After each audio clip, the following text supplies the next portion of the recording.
بسم الله الرحمن الرحيم ياسين والقرآن الحكيم إنك لمن المرسلين على صراط مستقيم تنزيل العزيز الرحيم لتنذر قوما ما أنذر آباؤهم فهم غافلون لقد حق القول على أكثرهم فهم لا يؤمنون शुरू अल्लाह के नाम से जो बड़ा मेहरबान निहायत रहम वाला है। यासीन, कसम है कुरान की जो हिकमत से भरा हुआ है। ऐ मोहम्मद सल्लल्लाहु अलैहि वसल्लम, बेशक तुम पैगंबरों में से हो सीधे रस्ते पर। ये खुदाए गालिब और मेहरबान ने नाजिल किया है ताकि तुम उन लोगों को जिनके बाप दादा को मुतनब्बे नहीं किया गया था मुतनब्बे कर दो। वो गफलत में पड़े हुए हैं। उनमें से अक्सर पर खुदा की बात पूरी हो चुकी है, सो वो ईमान नहीं लाएंगे। इन्ना जअलना फी अअनाक़िहिम अग़लालन फहिय इलल अज़क़ान फहुम मुक़महून वजअलना मिन बैनि अयदीहिम सद्दन वमिन खल्फिहिम सद्दन फअग़शयनाहुम फहुम ला युबसिरून वसवाء अलैहिम अअन्ज़रतहुम अम लम तुन्ज़िरहुम ला युमिनून। हमने उनकी गर्दनों में तौक डाल रखे हैं और वो ठोड़ियों तक फंसे हुए हैं तो उनके सर उलल रहे हैं। और हमने उनके आगे भी दीवार बना दी और उनके पीछे भी, फिर उन पर पर्दा डाल दिया तो ये देख नहीं सकते। और तुम उनको नसीहत करो या न करो, उनके लिए बराबर है, वो ईमान नहीं लाने के। इन्नमा तुन्ज़िरु मन इत्तबअ अज़्ज़िक्र व खशिय अर्रहमान बिलग़ैब फबश्शिरहु बिमग़फ़िरतिन व अज्रिन करीम। इन्ना नहनु नुह्यिल मौता व नक्तुबु मा क़द्दमू व आथारहुम वकुल्ल शैइन अहसयनाहु फी इमामिन मुबीन। तुम तो सिर्फ उस शख्स को नसीहत कर सकते हो जो नसीहत की पैरवी करे और खुदा से गायबाना डरे, सो उसको मग़फ़िरत और बड़े सवाब की बशारत सुना दो। बेशक हम मुर्दों को जिंदा करेंगे और जो कुछ वो आगे भेज चुके और जो उनके निशान पीछे रह गए हम उनको कलम बंद कर लेते हैं। और हर चीज को हमने किताब रोशन यानी लौहे महफूज में लिख रखा है। वद्रिब लहुम मसलन अस्हाबल क़र्यति इज़ जाअहल मुरसलून إذ أرسلنا إليهم اثنين فكذبوهما فعززنا بثالث فقالوا إنا إليكم مرسلون قالوا ما أنتم إلا بشر مثلنا وما أنزل الرحمن من شيء إن أنتم إلا تكذبون। और उनसे गांव वालों का किस्सा बयान करो जब उनके पास पैगंबर आए, यानी जब हमने उनकी तरफ दो पैगंबर भेजे तो उन्होंने उनको झुटलाया। फिर हमने तीसरे से तक़वियत दी तो उन्होंने कहा कि हम तुम्हारी तरफ पैगंबर होकर आए हैं। वो बोले कि तुम और कुछ नहीं मगर हमारी तरह के आदमी हो और खुदा ने कोई चीज भी नाजिल नहीं की, तुम महज झूठ बोलते हो। क़ालू रब्बुना यअलमु इन्ना इलैकुम लमुरसलून وما علينا إلا البلاغ المبين قالوا إنا تطيرنا بكم لئن لم تنتهوا لنرجمنكم وليمسنكم منا عذاب أليم قالوا طائركم معكم أئن ذكرتم بل أنتم قوم مسرفون وجاء من أقصى المدينة رجل يسعى قال يا قوم اتبعوا المرسلين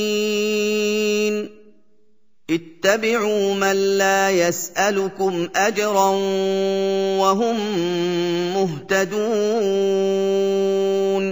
उन्होंने कहा कि हमारा परवरदिगार जानता है कि हम तुम्हारी तरफ पैगाम देकर भेजे गए हैं और हमारे जिम्मे तो साफ साफ पहुंचा देना है और बस।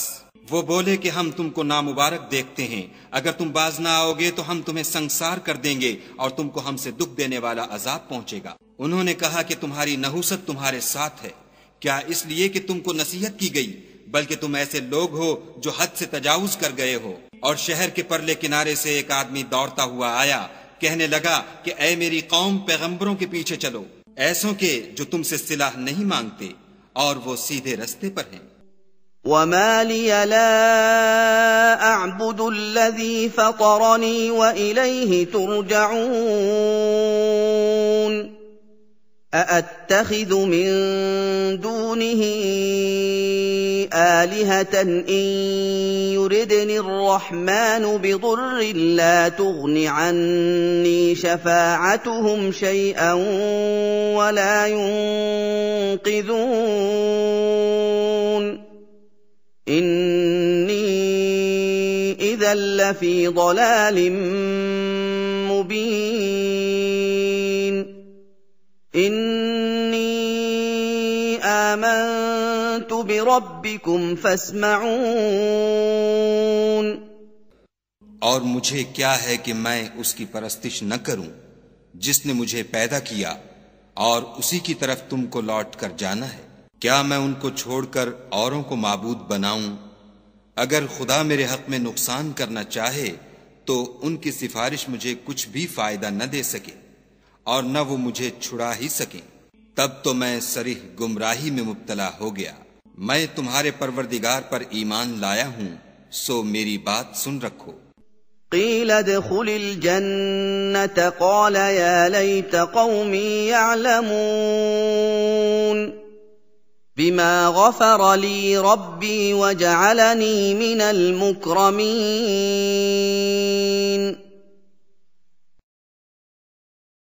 वमा अंज़लना अला क़ौमिही मिन बअदिही मिन जुन्दिन मिनस समाइ वमा कुन्ना मुनज़िलीन इन कानत इल्ला صयहतन वाहिदतन फ़इज़ा हुम ख़ामिदून। हुक्म हुआ कि बहिश्त में दाखिल हो जा। बोला काश मेरी कौम को खबर हो कि खुदा ने मुझे बख्श दिया और इज्जत वालों में किया, और हमने उसके बाद उसकी कौम पर कोई लश्कर नहीं उतारा और न हम उतारने वाले थे ही।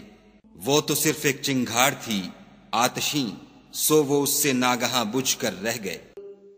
या हसरतन अलल इबाद मा यअतीहिम मिर रसूलिन इल्ला कानू बिही यस्तहजिऊन अलम यरौ कम अहलकना क़ब्लहुम मिनल क़ुरूनि अन्नहुम इलैहिम ला यरजिऊन वइन कुल्लुन लम्मा जमीउन लदैना मुहज़रून وآية لهم الأرض الميتة أحييناها وأخرجنا منها حبا فمنه يأكلون وجعلنا فيها جنات من نخيل وأعناب وفجرنا فيها من العيون ليأكلوا من ثمره وما عملته أيديهم أفلا يشكرون سبحان الذي خلق الأزواج كلها مما تنبت الأرض ومن أنفسهم ومما لا يعلمون बंदों पर अफसोस है कि उनके पास कोई पैगंबर नहीं आता मगर उससे तमस्खुर करते हैं। क्या उन्होंने नहीं देखा कि हमने उनसे पहले बहुत से लोगों को हलाक कर दिया था, अब वो उनकी तरफ लौट कर नहीं आएंगे और सब के सब हमारे रूबरू हाजिर किए जाएंगे।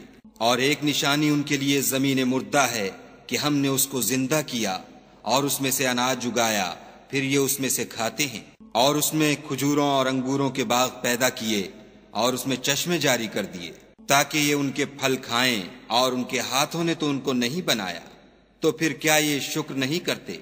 वो खुदा पाक है जिसने जमीन की नबातात के और खुद उनके और जिन चीजों की उनको खबर नहीं सबके जोड़े बनाए। وآية لهم الليل نسلخ منه النهار فإذا هم مظلمون والشمس تجري لمستقر لها ذلك تقدير العزيز العليم والقمر قدرناه منازل حتى عاد كالعرجون القديم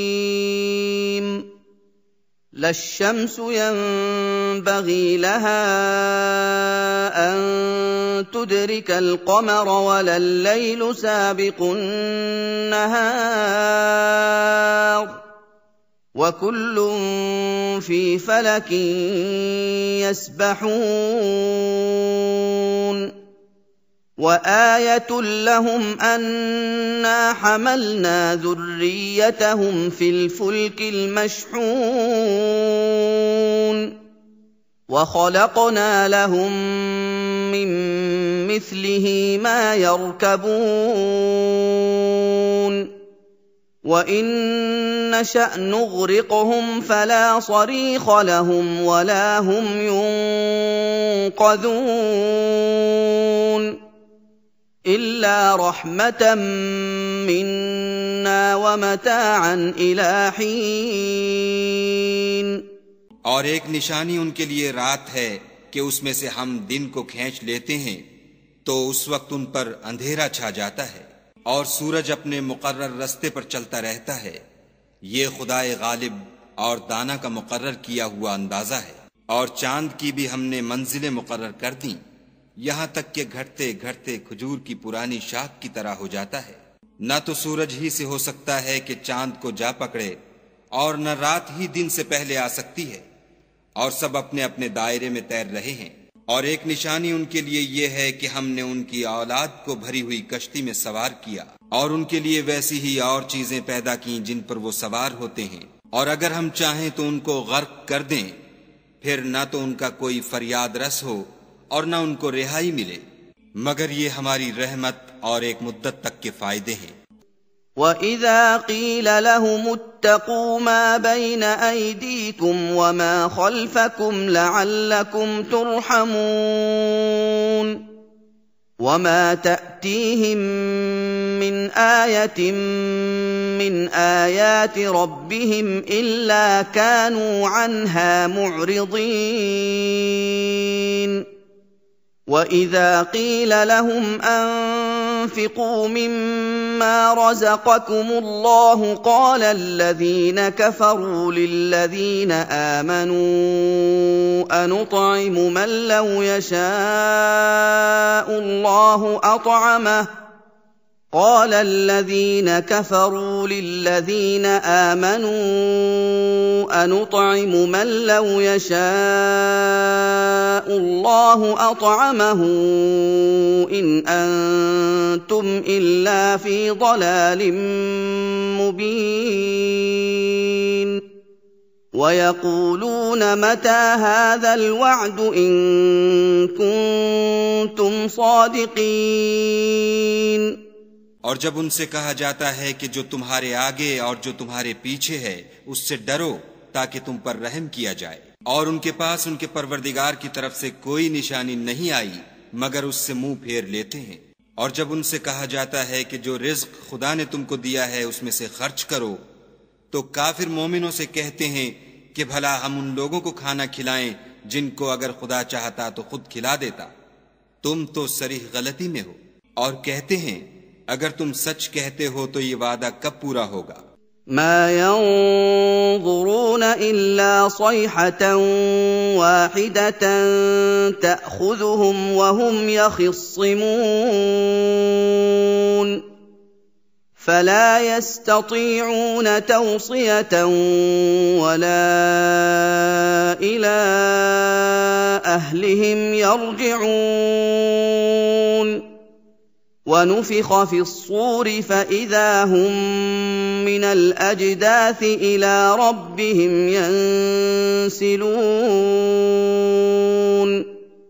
قالوا يا ويلنا من بعثنا من مرقدنا هذا ما وعد الرحمن وصدق المرسلون। ये तो एक चिंगाड़ के मुंतजिर हैं जो उनको उस हाल में के बाहम झगड़ रहे होंगे आ पकड़ेगी, फिर ना तो वसीयत कर सकेंगे और ना अपने घर वालों में वापस जा सकेंगे। और जिस वक्त सूर फूंका जाएगा ये कब्रों से निकलकर अपने परवरदिगार की तरफ दौड़ पड़ेंगे, कहेंगे ऐ है हमें हमारी ख्वाबगाहों से किसने जगा उठाया। ये वही तो है जिसका खुदा ने वादा किया था और पैगंबरों ने सच कहा था। إن كانت إلا صيحة واحدة فإذا هم جميع لدينا محضرون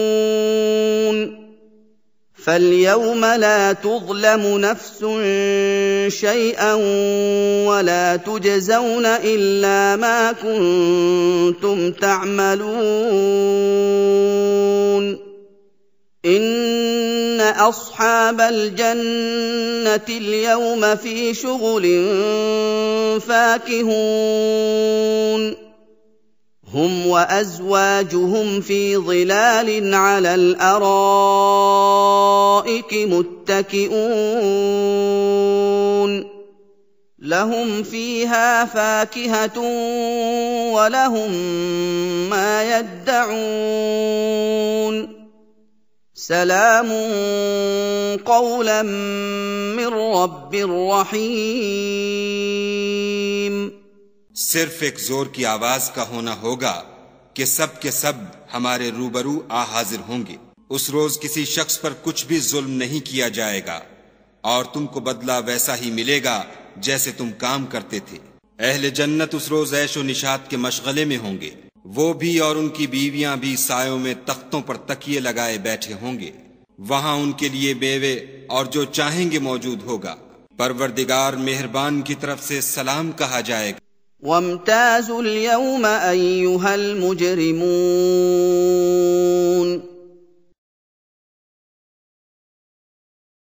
ألم أعهد إليكم يا بني آدم ألا تعبدوا الشيطان إنه لكم عدو مبين وأن اعبدوني هذا صراط مستقيم ولقد أضل منكم جبلا كثيرا أفلم تكونوا تعقلون هذه جهنم التي كنتم توعدون اصلوها اليوم بما كنتم تكفرون اليوم نختم على أفواههم وتكلمنا أيديهم وتشهد أرجلهم بما كانوا يكسبون और गुनाहगारों तुम आज अलग हो जाओ। ऐ आदम की औलाद, हमने तुमसे कह नहीं दिया था कि शैतान को न पूजना, वो तुम्हारा खुला दुश्मन है, और ये कि मेरी ही इबादत करना, यही सीधा रास्ता है। और उसने तुम में से बहुत सी खलकत को गुमराह कर दिया था, तो क्या तुम समझते नहीं थे? यही वो जहन्नम है जिसकी तुम्हें खबर दी जाती थी। सो जो तुम कुफ्र करते रहे हो, उसके बदले आज इसमें दाखिल हो जाओ। आज हम उनके मुंहों पर मोहर लगा देंगे, और जो कुछ ये करते रहे थे उनके हाथ हमसे बयान कर देंगे, और उनके पांव उसकी गवाही देंगे। वलौ नशाअ लतमस्ना अला अअयुनिहिम फस्तबक़ुस्सिरात फअन्ना युबसिरून वलौ नशाअ लमसख्नाहुम अला मकानतिहिम फमस्तताअू मुदिय्यन वला यरजिऊन वमन नुअम्मिरहु नुनक्किसहु फिल खल्क़ि अफला यअक़िलून वमा अल्लमनाहु अश्शिअर वमा यंबग़ी लहु इन हुवा इल्ला ज़िक्रुन व क़ुरआनुम मुबीन। और अगर हम चाहें तो उनकी आंखों को मिटाकर अंधा कर दें, फिर ये रास्ते को दौड़ें तो कहां देख सकेंगे। और अगर हम चाहें तो उनकी जगह पर उनकी सूरतें बदल दें, फिर वहां से न आगे जा सकें और न पीछे लौट सकें।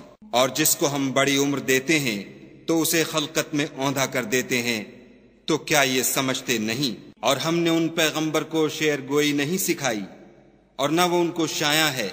ये तो महज नसीहत और साफ साफ कुरान पुर अज हिकमत है। लियुन्ज़िर मन कान हय्यन व यहिक़्क़ल क़ौलु अलल काफ़िरीन अवलम यरौ अन्ना खलक़ना लहुम मिम्मा अमिलत अयदीना अनआमन फहुम लहा मालिकून वज़ल्ललनाहा लहुम फमिन्हा रकूबुहुम वमिन्हा यअकुलून वलहुम फ़ीहा मनाफ़िअु वमशारिबु अफ़ला यशकुरून। ताकि उस शख्स को जो जिंदा हो हिदायत का रास्ता दिखाए और काफिरों पर बात पूरी हो जाए। क्या उन्होंने नहीं देखा कि जो चीजें हमने अपने हाथों से बनाई, उनमें से हमने उनके लिए चार पाए पैदा कर दिए, और ये उनके मालिक हैं, और उनको उनके काबू में कर दिया, तो कोई तो उनमें से उनकी सवारी है और किसी को ये खाते हैं, और उनमें उनके लिए और फायदे और पीने की चीजें हैं, तो क्या ये शुक्र नहीं करते? वत्तख़ज़ू मिन दूनिल्लाहि आलिहतन लअल्लहुम युनसरून ला यस्ततीऊन नस्रहुम वहुम लहुम जुन्दुम मुहदरून फला यहज़ुनक क़ौलुहुम इन्ना नअलमु मा युसिर्रून वमा युअलिनून अवलम यरल इंसानु अन्ना खलक़नाहु मिन नुत्फ़तिन फ़इज़ा हुवा ख़सीमुम मुबीन وضرب لنا مثلا ونسي خلقه قال من يحيي العظام وهي رميم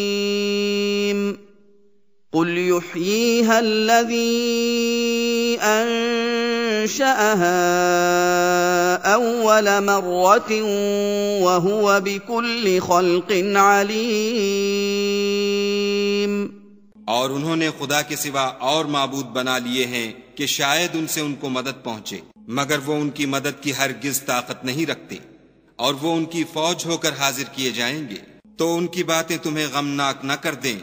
ये जो कुछ छुपाते और जो कुछ जाहिर करते हैं हमें सब मालूम है। क्या इंसान ने नहीं देखा कि हमने उसको नुत्फे से पैदा किया, फिर वो तड़ाक पड़ाक झगड़ने लगा और हमारे बारे में मिसालें बयान करने लगा और अपनी पैदाइश को भूल गया। कहने लगा कि जब हड्डियां बोसीदा हो जाएंगी तो उनको कौन जिंदा करेगा? कह दो कि उनको वो जिंदा करेगा जिसने उनको पहली बार पैदा किया था, और वो सब किस्म का पैदा करना जानता है। الذي جعل لكم من الشجر الأخضر نارا فإذا أنتم منه توقدون أوليس الذي خلق السماوات والأرض بقادر على أن يخلق مثلهم بلى وهو الخلاق العليم إنما أمره إذا أراد شيئا أن يقول له كن فيكون فسبحان الذي بيده ملكوت كل شيء وإليه ترجعون। वही जिसने तुम्हारे लिए सब्ज दरख्त से आग पैदा की, फिर तुम उसकी टहनियों को रगड़कर उनसे आग निकालते हो। भला जिसने आसमानों और जमीन को पैदा किया, क्या वो इस बात पर कादिर नहीं कि उनको फिर वैसे ही पैदा कर दे? क्यों नहीं, और वो तो बड़ा पैदा करने वाला और इल्म वाला है। उसकी शान ये है कि जब वो किसी चीज का इरादा करता है तो उससे फरमा देता है कि हो जा, तो वो हो जाती है। वो जात पाक है जिसके हाथ में हर चीज की बात चाहत है और उसी की तरफ तुमको लौट कर जाना है।